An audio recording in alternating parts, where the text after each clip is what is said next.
Regret is a sign I'm paying attention. I detected the problem.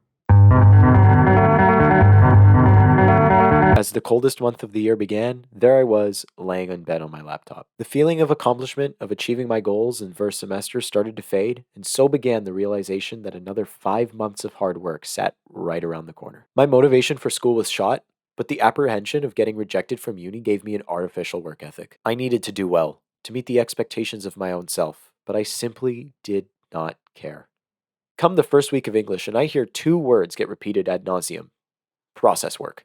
I know how to show what work I do. I'll be fine, right? Yeah, I was kind of wrong. After receiving feedback for my first seminar, I was told that my process work was mediocre. Yeah, thanks. That's a word I want being thrown around as soon as I start a course. To be fair, process work is something I never put any work into. When handed a task, my go-to was to create a rough outline and then fill in all the gaps. This seems like a decent process until you realize that I do both of these steps at the same time, causing any teacher to get lost in a sea of polished work and terribly misshapen ideas. Okay, y'all, video's over. I suck at process work, it's all mediocre, and I regret not doing more. Hold on, it's that word again. Regret.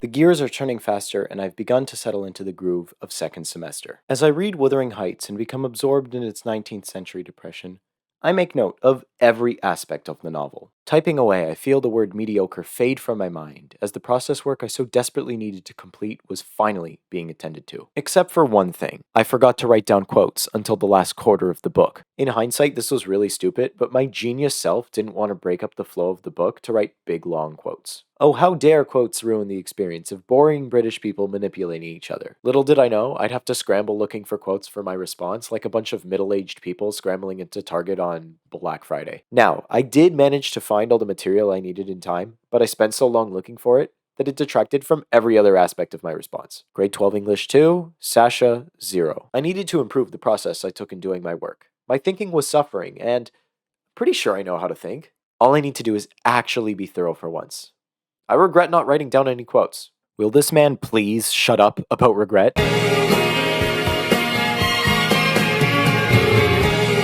Time to take a visit to everyone's favorite writer that's 1000% obligatory to English courses: Shakespeare. It's time for the debates to commence, and I can't wait to sit back and watch my friends argue about Hamlet slowly losing his mind, trying to reach fulfillment in killing his uncle. This is an indirect reference to me slowly losing my mind over writing down my thoughts when planning an assignment. Oh yeah, process work. As much as I wish I could simply observe the debates like I'm watching a low-quality podcast, the lingering feeling of the mediocre returned, and it put me into that academic weapon, Harvard student work ethic mode. I wrote down every single word in every single debate until my laptop literally exploded. Okay, I straight up lied right there, but I so excessively felt the need to prepare that I spent more time focusing on taking notes than actually watching the debates themselves. You idiot, you're not curing cancer. It's called taking notes. How hard could it be? Apparently, strangely hard for someone who never properly wrote out their process for prior work. Regardless, my planning was excellent, but that detracted from the execution of my response. Rather, this time, I had to think hard to remember what actually even happened in the debates. If only I could find that proper balance. Excessively taking notes is a regret. Oh wait! In reading a book I love, being accepted into uni, and exams being far enough away for me not to worry about them, I make thorough notes of Brave New World. Balance, I repeat to myself as I create the outline for my final seminar. I need to adequately follow my own process and not get lost within it.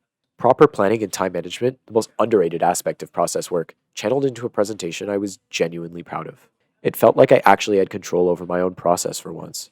I adhered to a coherent yet malleable schedule. Turns out, this is the best that I did on any of the 4 assignments. I knew my cranium wasn't empty. Now that I think back, I regret not learning this subtle skill earlier on. I regret a lot of things actually, but that's what makes me, me. This course taught me that a lack of organization is the root of most academic road bumps. One could possess an incredible work ethic, but start writing their essay at the conclusion. They may be successful in completion, but the substance that makes an essay truly powerful was lost in the attempt to stick to a broken foundation. I found myself drowning in the process of finishing assignments because my planning and time management equated to wearing half of a life jacket. It took plenty of trial and error to find out the process that works best for me, but I slowly reached a point in which I was fully confident with my performance on assignments. This extends beyond school, as my newfound understanding of the beauty of the process turned a new leaf for the way I approach tasks in life. I've grown to appreciate the importance that planning can have on the final outcome. There's a satisfying feeling of the puzzle pieces slowly aligning themselves at the very final steps of creation, with the process being the thing that lined them up properly. Perhaps regret is what I needed to grow as an individual. I paid attention and detected the problem, a process in itself that had both its highs and lows. All I know for now is that I can bask in the glory of tedium during my future reaches for fulfillment, as any regret I feel is only a sign of my ever-growing individuality.